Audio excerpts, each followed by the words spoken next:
Hello বন্ধুরা, সবাই কেমন আছো? আশা করি সবাই খুব ভালো আছো।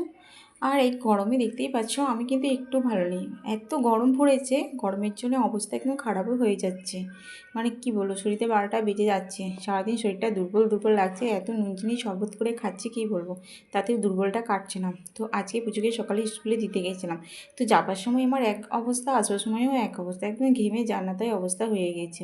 তাই স্কুল থেকে পুজোকে দিয়ে এসে পরে আমি স্নান করে নিলাম, আর স্নান করে আবার একটা চুড়িদার পরে নিলাম, রেডি হচ্ছি। আবার কিন্তু পুজোকে আনতে যাব।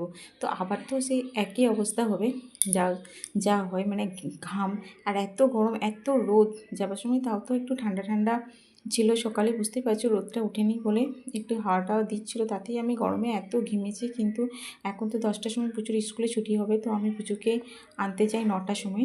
9টা 10-15তেই বেরিয়ে যাই, 10-15তে যাবো। তো হাঁটতে হাঁটতে যাই, আসবার সময় কিন্তু টোটো করে নিই। আর আমাদের এই সাইডে সকালে কিন্তু একটাও টোটো পাইনি, তাই অনেকটাই কিন্তু পুচুকে নিয়ে আমাকে হাঁটতে হয়েছিল। আর এখন আমি পুচু বড়ো হয়ে গেছে বলে ওকে কোলে করে নিয়ে হাঁটতে পারি না, তারপরেও একটু মতন পুচুকে আমি কোলে করে নিয়েছিলাম। তো এখন আমি যাব হাঁটতে হাঁটতে, আসবার সময় টোটো করে নিয়ে পুজোকে চলে আসবো। তো দেখো আমি রেডি সেডি হয়ে গেলাম, আর মাথার চুলে একদমই সামনে দিকে, মানে কি বলবো, খুলে তো যেতেই পারছি না। আমার চুল এখন পুরো গরমে এরকমই উপর দিকেই তোলা থাকে, ক্লিপ আটা থাকে। আর সামনের দিকেও যদি কোনো চুল চলে আসছে তাহলে তো বাস হয়ে গেল। আর মাথায় শ্যাম্পু করার পরেই কিন্তু সঙ্গে সঙ্গে তারপরের দিনই মাথায় তেল দিয়ে দিচ্ছি, কারণ চুল যত উঠছে আর সামনের দিকে চলে আসছে, আর ঘাড়ে টাড়ে।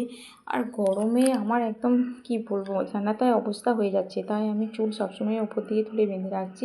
আর আমার দেখো রেডি হয়ে গেলাম, কিন্তু আমার আজকে না কিছু টিফিনে বানানো হলো না পুচির জন্য। সকালবেলাতে অবশ্যই ওকে টিফিন করে দিয়েছি, এবার জানি না ও খাবে না কি করবে।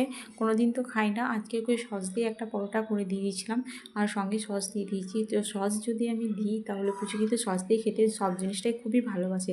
তো সস দিয়ে ওকে রুটি পরোটা যা দেবো তো সবই খেয়ে নেয়। তো আমি সেই জন্য একটু সস দিয়েছি আর পরোটা করে দিয়েছি। তো এই গরমে আবার পরোটা করে দিলাম, সেও একটা ভাবছি। আর পুচুকে হাঁটতে হাঁটতে নিয়ে গেছি, আবার ও পরোটাটা খাবে।